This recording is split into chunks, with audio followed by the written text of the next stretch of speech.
If you're thinking about deleting your Facebook account, you may want to reconsider because Jada Pinkett Smith's Red Table Talk has been picking up steam since its debut on the platform in 2018. The show has a knack for eliciting honest confessions from its hosts and its guest stars. And here are its biggest shockers.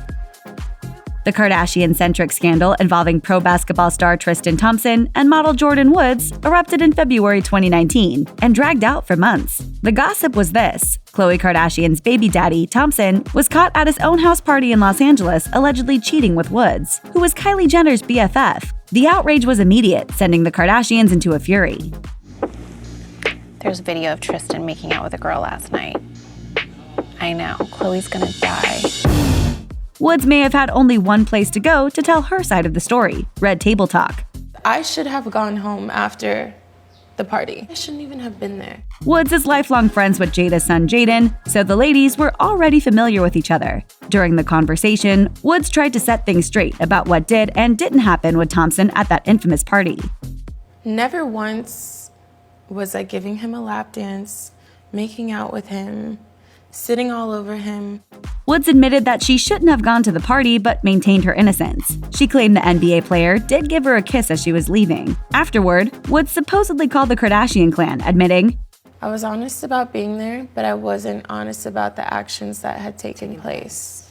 Considering Khloe lashed out at Woods on Twitter immediately after the episode, this Red Table Talk confession was a biggie, but it may not mend any fences. These hoes, and I'm done. Jada doesn't shy away from sharing her past demons. In an episode titled Girls Trippin', the actress explained that while working on the girlfriend relationships portion of her show, actress Gabrielle Union kept popping up into her mind. Why was that weird? Jada confessed, Gabrielle and I were never really girlfriends. We were great associates that at some point that... She added, And for 17 years, we have not really spoken. You don't even know what you're mad about, okay? Although neither of the A-listers have opened up much about their apparent falling out, Union did offer some insight on the Today Show in May 2018, saying, neither one of us actually knows what originally took place back then, but the people that we had around us were like, well, you know how she feels about you. Yeah. She added, And it was like, okay, girl, bye, for 17 years. Wow. Jada invited Union to appear on Red Table Talk and revealed that she had finally apologized to the Bring It On star. Yeah, it felt so good on the phone with you to even just go, hey, I'm sorry that I didn't even take the time to talk to you. Jada then admitted, Apologize, and just thinking to myself, damn, Jada, that was some petty ass. But at the same time going, well, that's where you were then. Thank God you someplace else. It seems that Willow Smith wasn't as carefree as the world thought when she released her single Whip My Hair in 2010, when she was only 9 years old. During a Red Table Talk episode, Jada asked her daughter to discuss her biggest loss in life, and what Willow revealed was totally unexpected. She detailed the dark place she found herself in after the global pandemonium that accompanied her hit song. According to Billboard, the track peaked at number 11 on the Hot 100 chart and garnered a whopping 1.6 million downloads. The youngest Smith was immediately shot to superstardom. Bruce Springsteen even covered the tune on Late Night with Jimmy Fallon. Yet, as she told her mother and grandmother on the show, Willow lost her footing during it all. She said, it was after that whole Whip My Hair thing, and I had just stopped doing singing lessons. Right. And I was kind of just in this gray area. At the time, she questioned, is there anything that I can do besides this? But her pain went even deeper than that. And I was just plunged into this black hole. And I was cutting myself. What? Luckily, Willow found her way out of that dark place. She revealed, one night I was just this is actually psychotic. And after that, I just stopped. That's good to freaking know. Rapper and actor Common got real about his quest for love during an episode of Red Table Talk, discussing how his past hardships and destructive cycles hindered him from getting married. I was hurt, and I was mad too. The performer revealed that he'd been abused when he was young, one of multiple hardships and challenges he addressed in his memoir, Let Love Have the Last Word. In the book, Common also gets personal about his past relationship with legendary crooner Erykah Badu. Speaking to People about the book, he revealed that his split with Badu was heartbreaking, saying, with Erykah Badu, that was my first love where you're just open and floating. When we split, I was in a haze, just going through the motions. On the show, the rapper revealed that these days he's finally ready to settle down. I would like to be a husband. For a long time, I was in and out with that. Do I really want to be a husband, or am I doing this because this is what society says? Having found a seat at the table, it looks like Common has learned to practice some proper self-love. There's no denying that husband and wife team Will Smith and Jada Pinkett Smith are celeb couple goals. Together for more than 20 years, they're clearly doing something right, along with constantly dodging dirt about infidelity and swinging. We've come through some stuff. This a gangster right here in front of y'all. This little one here, a gangster. When the topic of cheating came up during a Red Table Talk episode, you best believe fans were tuning in. We got our girl Esther Perel here today to talk about infidelity. This is going to be a good one. Sitting down with her mom, Adrienne, Jada opened up about her marriage, explaining that while she and Will have been faithful to one another, there have been other unconventional betrayals. I'm asked a lot, was there infidelity in your relationship with Will? And it's like, no. But there have been other betrayals of the heart that have been far bigger. Perhaps the secret to their successful union is the fact that they've stopped looking at marriage in a conventional sense. In another episode of the show, the Gotham actress revealed that she and Will have even stopped celebrating momentous occasions, such as their anniversary, explaining, It's more of a life partnership. Yeah. she added, We don't really celebrate that day because the context of our union is totally different. It's no secret Jada and Will have had to defend their marriage against rumor mill vultures over the years. The A-listers confessed to troubles in their marriage, admitting that they had to, quote, destroy parts of it in order to come out stronger together. Great. And one day our marriage came crashing. Will admitted, We broke up within our marriage and got back together again. Right. Yeah. I had to rebuild. I had to something rebuild with new rules and Something. he said, right. I took off for 2 years. Yeah. different. Yeah. I worked on myself. I've read 50 books Yeah. on, he then added, right? But I shut down for 2 entire years to see what was I doing wrong. the couple cleared those hurdles and are now stronger than ever. Little things such as taking, quote, 10 days out of the year to do what the other wants apparently keeps the connection fresh. As for all the gossip, Will decided to set the record straight at the end of the episode. So hold on, let's click rumors. We've never been Scientology. True. Okay, what else? We've never been swingers. Never been swingers. Never been swingers. If people understood that that's a specific... While it's easy to believe that Jada and Will are cooler than regular parents, there has been some trouble in their household. And Willow and Jaden made big confessions to their mom on an episode of the show. When Jada asked her kids what they thought of their upbringing, Willow got real, saying, I mean, I only have one like really terrible experience, which is with my. she added, You and Daddy should have been okay. We value her musical growth and knowledge more than her pop. Willow wasn't the only one feeling the pressure of fame. Jaden admitted he went through the same thing during Karate Kid. Jada fought back tears, and while sharing a confession of her own, she revealed, When you become a parent, you have these huge ideals, even for yourself, because we all are coming into parenting with our own childhood trauma. she said, And you're hoping that you can fix all that through your own rearing of your children. And you can't. she admitted she did her best as a parent, adding, Your kids are gonna have their burdens. And even though I see how it might have hurt you, it's what. a lot of female empowerment went down during Sierra's appearance on Red Table Talk. People see me glammed up and everything looks like it's good and everything is not always good. When she appeared on the program to discuss her very public failed relationship with rapper Future, Sierra also confessed to turning her, quote, relationship scars into beauty marks. Beauty Marks also happens to be the title of her 2019 album, a connection that wasn't lost on Jada. The idea of your album being called Beauty Marks, that really hit me. She added, As we come and go deeper into our womanhood, how we realize everything that we've been through, nothing's wasted, no regrets. When Sierra was asked what fueled the idea for the album, she confessed that becoming a single mom was the catalyst. And I'll be like crying because I am not in the happiest place and it hurts when I'm going through it. She admitted she was grieving her vision of the ideal family, saying, I grew up with my mom and my dad being together. The idea of it being mommy and daddy that made baby. Yeah. And then also you're living your life in front of the world. Considering Sierra is now in a loving relationship with her hubby, NFL star Russell Wilson, along with her kids, and has yet another hit record under her belt, we'd say the singer has successfully turned the tables.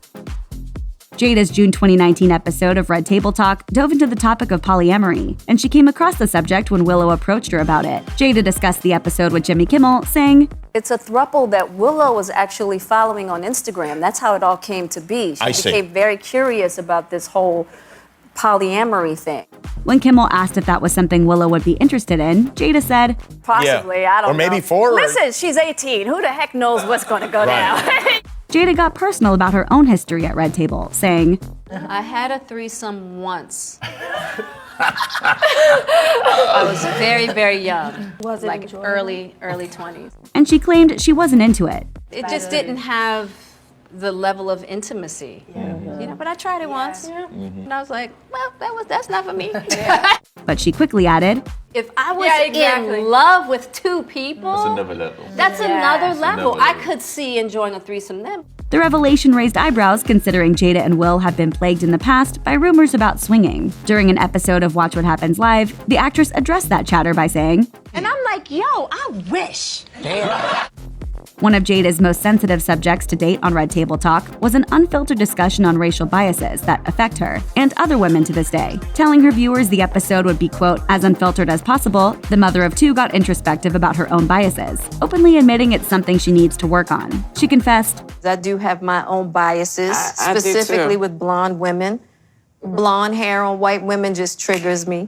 Jada shared her own history, revealing, I do remember experiencing being teased by white women in regards to my hair, how I looked. and it stuck with her into her adult life. And I was, going to do an interview with this blonde woman. I thought twice about it. I was like, I don't know if I want to do that. As Jada, Willow, and Adrian continued to discuss the topic, Jada declared, I feel like we as women should know better. I really do. Because we're women, because of the struggles that we have as women, she added, there should be a natural understanding and familiarity of our struggle. But she says that's not always the case.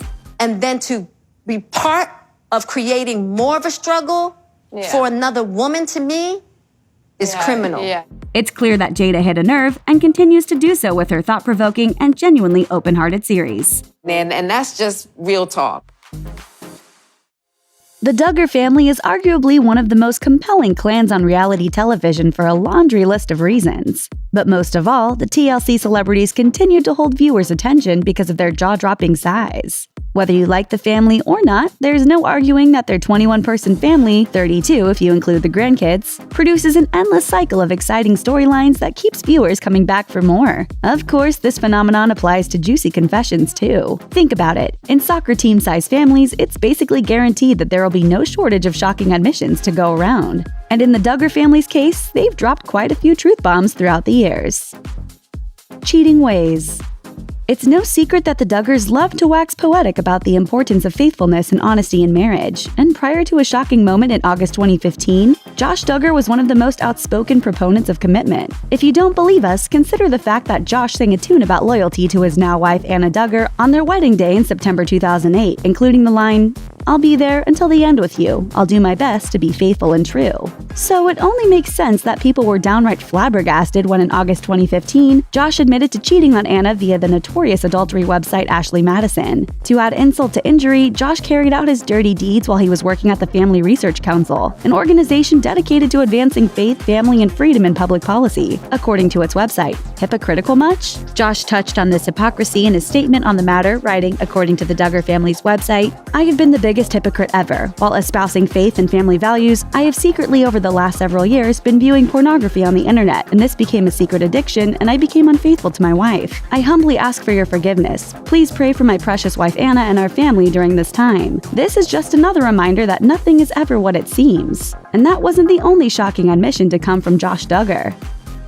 History of inappropriate behavior.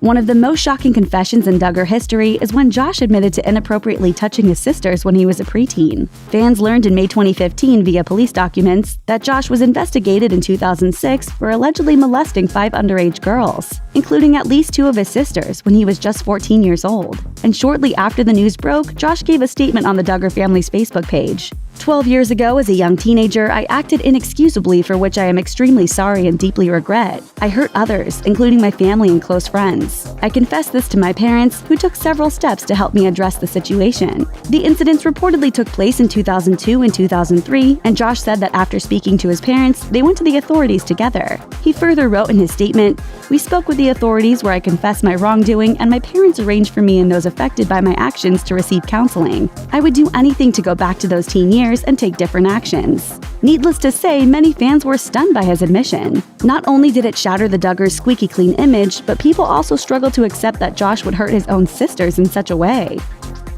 John David's dismissal.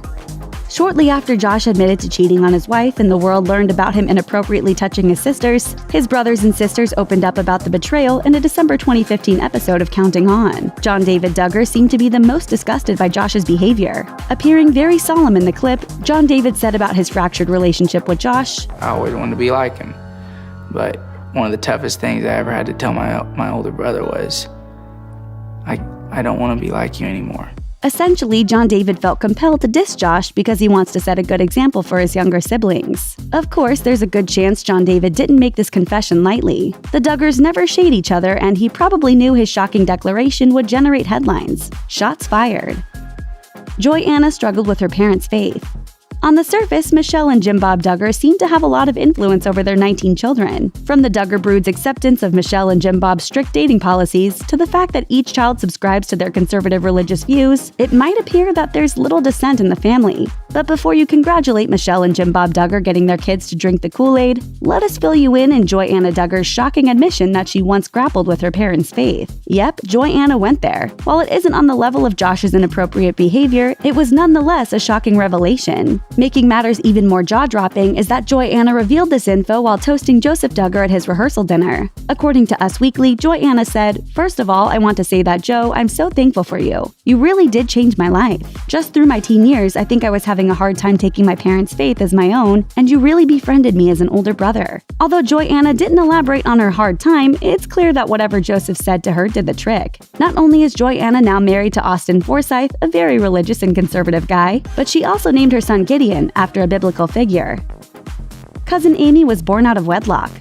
If you followed 19 Kids and Counting from the jump, the name Amy Duggar King probably sounds familiar to you. King, as some fans already know, is the daughter of Jim Bob's sister Deanna Duggar. Although Deanna prefers to stay out of the spotlight, King is no stranger to dropping the headline-generating truth bombs about her family. King stunned fans in January 2015 when she admitted that her mom gave birth to her out of wedlock. Following some rumors about the juicy scandal, remember the Duggars don't believe in sex before marriage, King took to Instagram to clear the air. She captioned the photo, "The tabloids are telling the truth. My mom and dad did have me out of wedlock. I'm sure my mom was scared, young, ridiculed, and felt ashamed." But wait, that's not the most surprising part of this story. Deanna waited 18 years to get hitched to Amy's dad, Terry Jordan.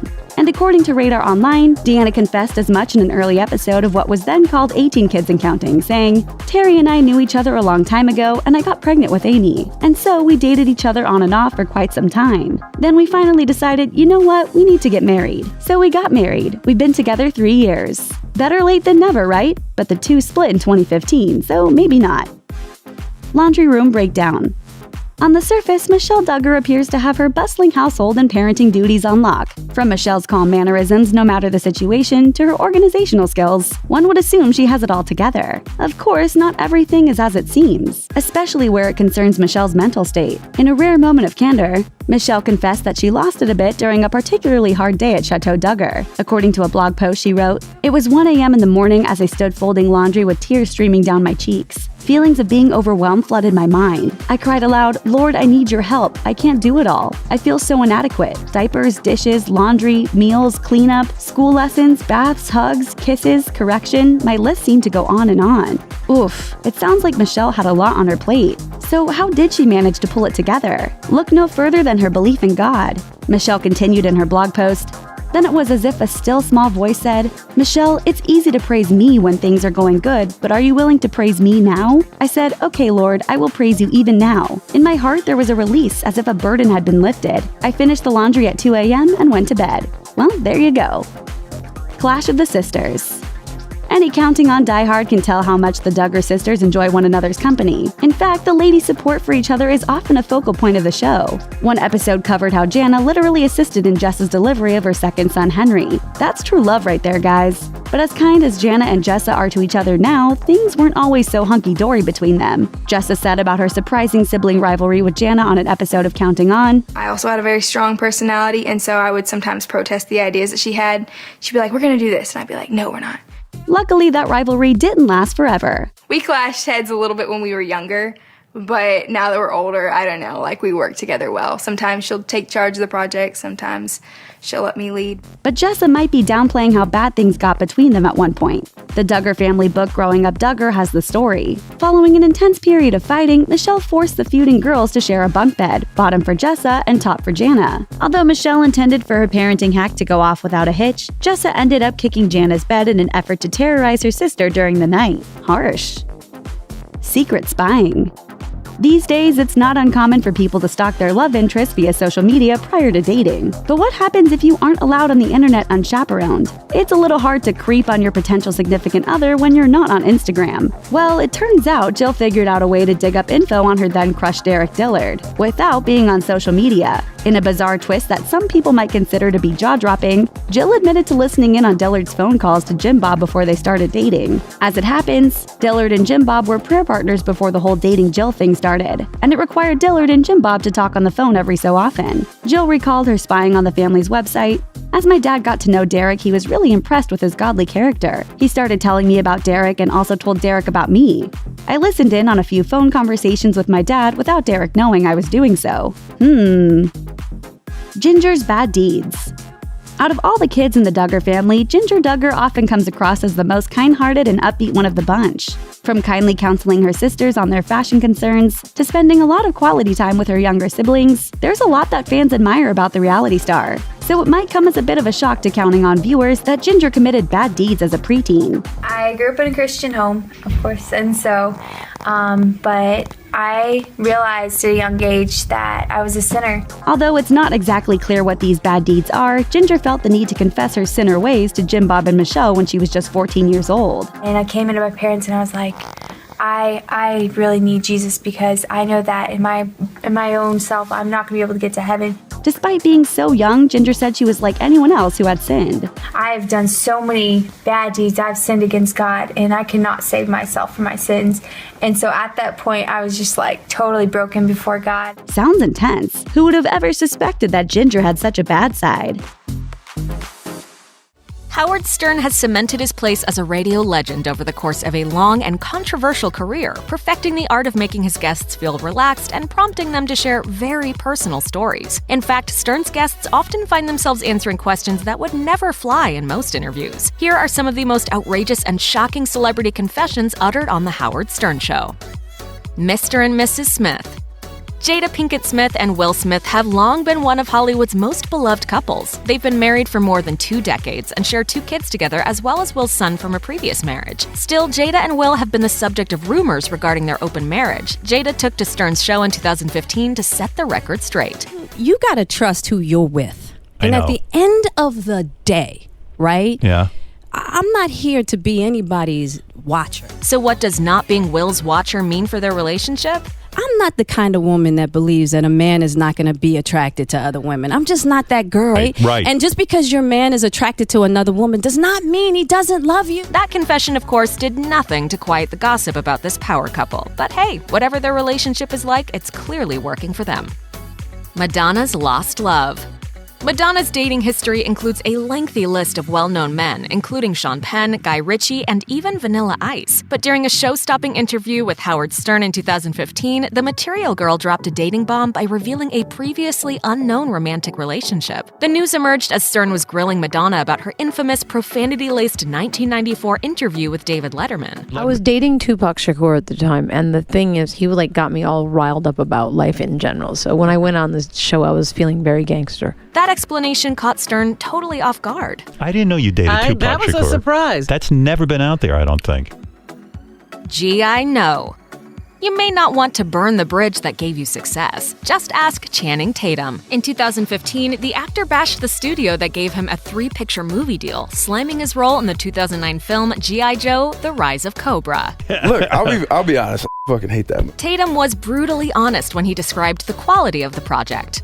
The script wasn't any good. No. I didn't want to do something that I thought was, 1, bad, and 2, I just didn't know if I want to be G.I. Tatum also explained to Stern that he felt pushed into doing the movie by the studio. They give you the contract and they go, 3-picture deal, here you go. And as a young, you're like, oh my God, yeah, that sounds amazing, I'm doing that. Regardless, Tatum's career seems to be doing just fine. Divorcelandia. After only knowing each other for a year, Fred Armisen married Elizabeth Moss in 2009, only for the pair to call it quits 8 months later. Speaking of their marriage, Moss told New York Magazine, "It was extremely traumatic and awful and horrible." The Handmaid's Tale star has opened up to several publications since then, with her blunt assessment of where the blame should lie for the demise of their relationship. In a particularly harrowing 2012 interview with Page Six, she shared, "One of the greatest things I heard someone say about Armisen is he's so great at doing impersonations, but the greatest impersonation he does is that of a normal person. To me, that sums it up." Naturally, when Armisen sat down with Stern a year later, the topic came up. Well, you must have been a terrible husband. I think I was a terrible husband. I think I'm a terrible boyfriend. Armisen then revealed that he rushes into relationships before thinking things through. Somewhere around like a year, 2 years, I get freaked out emotionally, and it actually feels like, oh my God, who's this stranger in my house? Lauer's true colors. A lot has happened with Matt Lauer since 2013, but in the summer of that year, the former Today Show personality stopped by Stern's SiriusXM studio and opened up about his relationship with Katie Couric, his former co-anchor. Couric confessed to having a crush on Lauer during an earlier appearance on Stern, so naturally this became a hot topic of discussion. Lauer told Stern, "She's a very attractive woman, not only physically but her personality. If she's a 9 or a 10 physically, she's a 14 because she's got a great personality. She's fun." Lauer said he never pursued a romantic relationship with his coworker, but made the outrageous boast that if he had, Couric would not have been able to resist his charms, adding, "She would have been knocking on my door constantly. She would have never left me alone." Lady Gaga's Devil. Lady Gaga is known for bearing every element of her soul in her music. Whether it's talking about depression, abuse, or political rights, she's an open book. During a 2011 interview with Stern, the pop star came clean about heavy drug use in her past. I was so unhappy. Right. Yeah. I think that I was lonely, and there was something about the drug that made me feel like I had a friend. Gaga says she became creative during that time, but that it wasn't worth it. Yeah, I did it all alone in my apartment, and I wrote music. I regret every line I ever did. So to any of the little sweethearts that are listening, don't touch it, it's the devil. Sometimes it's easy to forget that behind the fame, fortune, talent, and photoshopped magazine covers, Hollywood celebs are just people, and just like everyone else, they regularly embarrass themselves. Here are a few stars who don't take themselves too seriously and decided to share their cringeworthy stories with the world. Get ready for some uncomfortable confessions you won't be able to unhear. Robert Pattinson. For the majority of his adult career, Robert Pattinson has been trying to distance himself from the sparkly emo vampire role that made him a household name. In a 2009 interview with UK's New magazine, the former Twilight actor apparently wanted everyone to know that he was anything but clean and sparkly. Pattinson claimed he rarely changed his clothes, saying, "These jeans are a few days old, but the top is probably fresh because it gets to the point where even I can't stand the air around me. I don't know, my personal hygiene, it's so disgusting." We assume Pattinson can afford dry cleaning and a pretty decent washing machine by now, so hopefully his clothes and personal hygiene habits are in a much better place. Kristen Bell. If you ever happen to catch a Kristen Bell interview, you'll quickly realize that she's a habitual oversharer. That was the case once again when she appeared on the Joel McHale show with Joel McHale. I did have anal worms. You had anal worms? Yeah. You're kidding. No, I swear to God. What did you do for They're them? called pinworms. Bell's road to an itchy butt started with a pinworms breakout at her daughter's preschool. Her daughter caught them, and after a quick Google search, Bell learned how contagious they are. And then I, later that day, was like...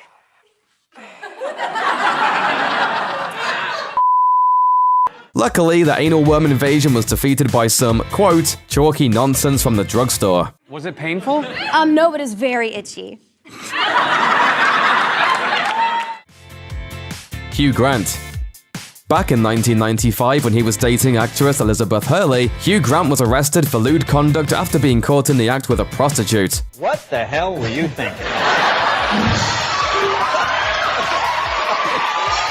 Grant, who pleaded no contest to the charges, claimed that his friends and co-workers suggested he give a number of different excuses for his behavior, but he felt it would be ridiculous to lie. I think you know in life pretty much what's a good thing to do and what's a bad thing, and I did a bad thing, and there you have it. Although he was tabloid fodder for a while, Grant's career didn't suffer due to a tactic we rarely see in celebrity scandals these days. He didn't make any excuses. Katy Perry. Fans at Katy Perry's iHeartRadio listening party for Prism in 2013 got a bit more information than expected when the fireworks singer was asked to describe the contents of her purse. She explained, "One of the first times I went to the Grammys, I got to share a dressing room with Miley Cyrus and Taylor Swift, and I asked them for a lock of their hair from each one of them, which is totally creepy but awesome. It's up in the air whether she later used her hair for some kind of evil witchcraft against her alleged rival Swift, but at the time," Perry added, "I put little bows on them individually and put them in my purse, and that was my little secret, and I'm a freak." Lucy Hale.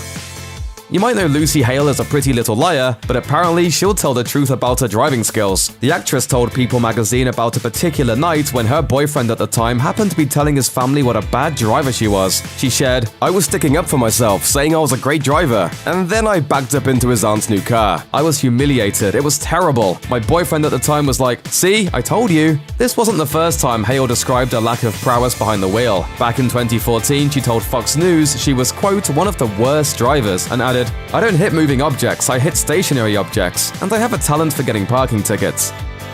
Louis Tomlinson.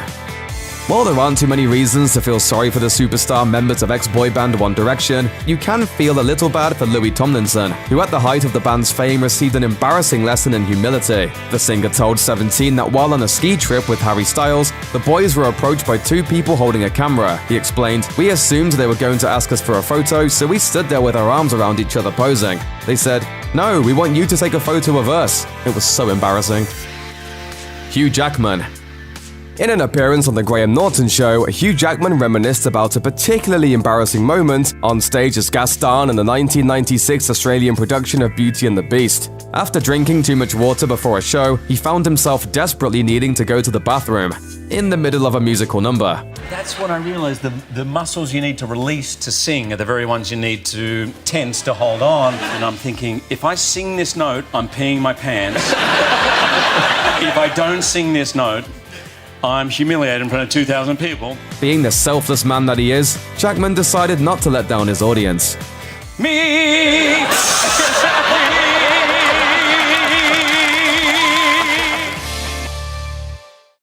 Matthew Perry isn't holding back anymore, and now he's got some new dirt to dish on his romantic past. In his new memoir, Friends, Lovers, and the Big Terrible Thing, Perry recounts his experiences on the sets of various sitcoms throughout the 90s. Before he gained fame as Chandler Bing on Friends, he appeared alongside Valerie Bertinelli on a series called Sydney. In an excerpt of the book, Perry describes his massive crush on his co-star, whom he characterized as being in a troubled marriage with rock star Eddie Van Halen. Sparing no details, the actor shares his relentless pursuit of Bertinelli, which eventually ended in what he calls an elaborate makeout session, just feet away from her passed-out husband. Fans were shocked, naturally, with one taking to Twitter to write, "Does he think he is being funny? He is being hurtful." After the backlash began, Valerie Bertinelli took to TikTok to address the controversy. Bertinelli waved at her followers over audio from Taylor Swift's recent release, Antihero. The overlaying text read, "Anyone misbehave in their 20s and early 30s? Are you mortified?" Her embarrassment seemed to allude to Matthew Perry's confession, but fans in the comments had her back. One commenter wrote, "I saw the Matthew story this morning. You left an impression, girl. Good on ya."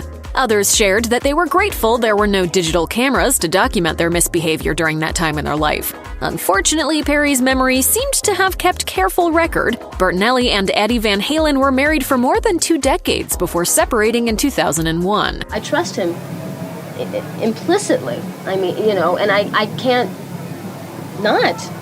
If I don't, then we have nothing. At the time that Perry declared the pair's marriage was clearly troubled, they were many years away from divorce. Perry's reveal also seemed especially ill-timed given the somewhat recent death of Eddie Van Halen. One Twitter user noted that alienating fans of a beloved guitarist isn't a very good strategy for selling books. They wrote, "Could he be any worse at making friends?" Despite their 2000 split, Valerie Bertinelli and Eddie Van Halen remained close, and as it turns out, Matthew Perry isn't the only star who has written a celebrity memoir about the couple. In her book, Enough Already, Learning to Love the Way I Am Today, Bertinelli reflected on her last conversation with Van Halen as he was dying of cancer. She remembered saying, maybe next time we'll get it right. The rock star died in October 2020, but Bertinelli's love for him lives on. She wrote, I loved Ed more than I know how to explain. I loved his soul. I love you are the last words Ed says to Wolfie and me, and they are the last words we say to him before he stops breathing. Bertinelli offered even more details about their relationship later in life. She wrote, there's nothing sexual about it. It was more than that, and Ed and I understood that.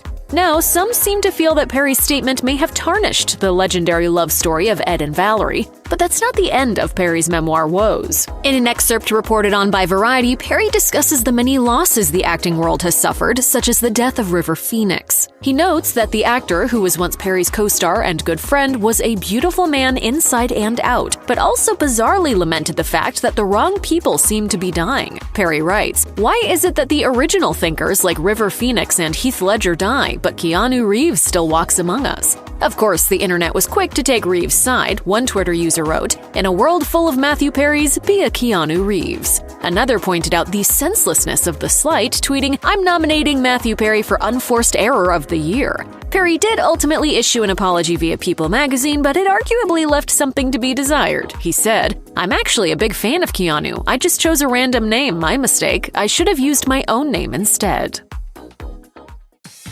Walkouts, tear-stained apologies, and epic tea spilling are all staples during these ratings-grabbing get-togethers, which often turn into bona fide cringe fests. Fire up your MJ popcorn memes because these are the most memorable reality television reunion confessions we could find. The Bachelor Season 13 reunion was a watershed moment for the franchise. At the After the Final Rose special, Bachelor Jason Mesnick told host Chris Harrison that he didn't feel right about proposing to Melissa Rycroft on the season finale, admitting he could not shake his feelings for season runner-up Molly Mullaney. Chris welcomed Melissa to the stage, and she and her soon-to-be ex-fiancé hashed things out. Before she gave back the engagement ring and walked off the set, Melissa had some harsh words for Jason. Then Molly joined Jason on the reunion couch and put a hand on his knee. He told her he could not stop thinking about her, and she told him that she'd dreamt of hearing that. What came next? A series of significant life changes. Jason and Molly have been together ever since, celebrating their 10-year wedding anniversary in February 2020, a milestone they both acknowledged on Instagram. Melissa also found love after she and Jason broke up and has enjoyed a healthy second career on Dancing with the Stars. Kandi Burruss found herself at the center of a damaging piece of gossip in Season 9 of The Real Housewives of Atlanta, and the source of that rumor was finally unveiled at the reunion. In the middle of the season, word got out that someone told castmate Portia Williams that Kandi and her husband, Todd Tucker, allegedly plotted to drug and take advantage of her when they were all out one night. Portia confronted Kandi about the allegations while the cast was in Hawaii, and Kandi denied the claim and threatened to take legal action. As their colleague Cherie Whitfield said in a confessional segment, yeah, that ain't no surface shade. That is some deep, deep libel. When the Atlanta housewives got together for the reunion, it was time to get to the bottom of the allegations. Host Andy Cohen asked Portia to share what led her to believe Kandi and Todd wanted to drug and take advantage of her, and she revealed that Phaedra Parks was the person who tipped her off. Phaedra admitted to repeating the rumor but would not share her source. Kandi erupted at this revelation, and Portia said she felt like Phaedra used her as a pawn against Kandi. Spreading this rumor put a nail in Phaedra's friendship with Kandi and her role on the show. Following the reunion, TMZ reported that Bravo fired Phaedra from the reality series. The Challenge XXX Dirty 30 contestants Tori Deal and Derek Henry entered the season as a couple, but by the time the reunion rolled around, their courtship was a thing of the past. One of the reasons? Tori hit it off with another competitor. As Tori revealed in 2017 at the Dirty 30 reunion, she and Jordan Weisley developed a bond over the course of the season. It also became clear at the post-season sit-down that Tori and Derek's split was not amicable. Tori said that she believed Derek hacked her phone and took screen grabs of text message conversations with Jordan, an accusation Derek denied. Derek claimed Tori hooked up with Jordan before their split, and Tori told Derek the hookup happened after they were done filming the season. Tori and Jordan began dating after Dirty 30, and in 2018, Tori announced on her YouTube channel that they had moved in together. The following year, they got engaged while filming The Challenge: War of the Worlds 2.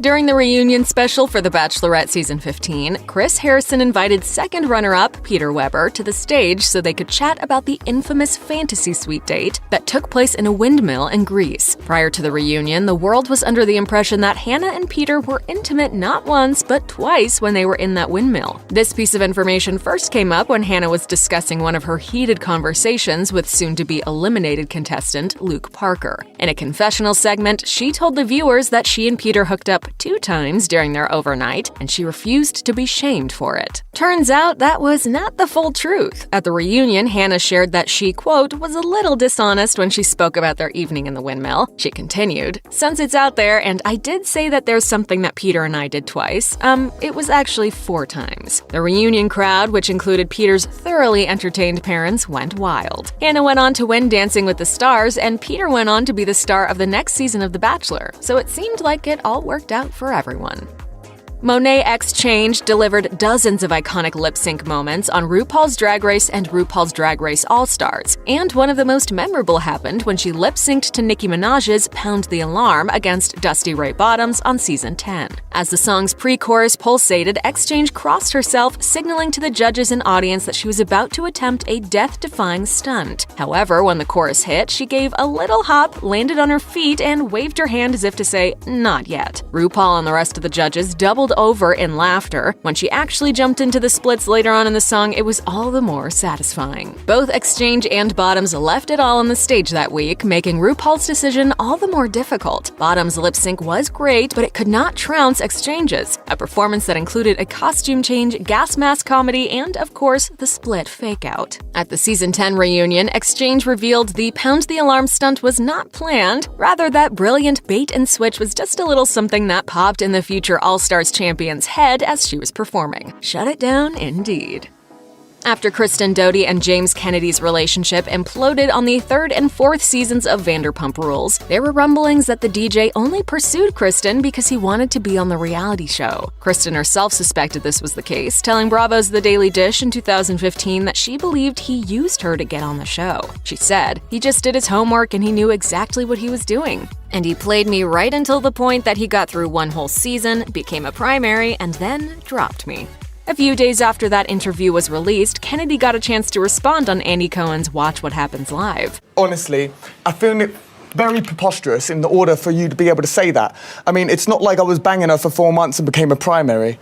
However, he sure seemed to change his tune when it was time to film the Season 5 reunion in 2017. When castmate Jax Taylor remarked that Kennedy's relationship with Kristen is what got him on the series, Kennedy gave him a high five and said, quote, "Yeah, it did, mate." The rest of the cast laughed, Kristen included. Kennedy went on to say that he knew he would wind up on the show no matter what because he planned to, quote, "move in with castmate Tom Sandoval or start banging his ex-girlfriend." Well, at least everyone can chuckle about this now. Vicki Gunvalson's daughter, Brianna Wolf-Smith Culberson, dropped a chilling allegation at the Real Housewives of Orange County Season 8 reunion. Brianna claimed that her mother's on-again, off-again boyfriend, Brooke Ayers, advised Brianna's husband, Ryan Culberson, to... "You told my husband you need to start hitting Brianna to get her to fall in line. I heard that voice, and you just said you're not sorry for it?" I am sorry for that. The RHOC cast sat in stunned silence as Brooks attempted to deny Brianna's claims before eventually apologizing. When the cast asked Brooks if he really said that to Brianna, Brooks responded, "I was drunk and angry, and yes, I'm sorry I said that." When the cast of Love is Blind got back together for the reunion, Amber Pike got candid about her relationship with Matt Barnett, admitting that they struggled with adjusting to married life after they tied the knot in November 2018. So much so that things almost ended. At one point, I actually had called about potentially getting the divorce lawyer. I was like, this isn't working. She ultimately did not file, and the two are still together as of this video. Amber said, "Seeing how we both are so stubborn and strong-minded, bullheaded, when we butt heads, it could be bad. It could be intense. So figuring out how to handle that, it made a huge difference for us." Barnett added, "We stopped trying to force what we expected on each other. Once that happened, nothing but really good things since then."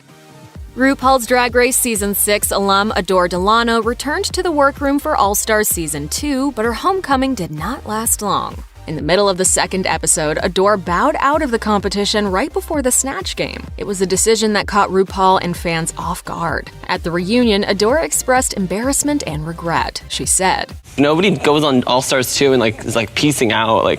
It's whack. That's not even my style." Adore added that her insecurities got the better of her, noting that she felt as though she was not on the same level as her competitors. "I didn't prepare myself to bring myself back to the whole elimination process, the critiquing process, the runway." Delano also noted that she and Michelle Visage were on tour together just before the season, but Delano was not prepared to go back to the judge-contestant dynamic. It took some time and a lot of tears, but Shahs of Sunset couple Mercedes MJ Javid and Tommy Fate eventually won over their biggest critic. MJ's mom, Vida Javid, revealed at the Season 6 reunion that she was finally starting to warm up to her daughter's then-fiancé, future husband. Andy Cohen could not contain his surprise, and MJ's co-stars were in a state of disbelief. Tommy kept the twists coming when he added, "I like Vida more than MJ. She's hilarious. There's no funnier person on the planet than Vida Javid." Going one step further, Vida said, "I told Mercedes if you don't marry him, I'll marry him."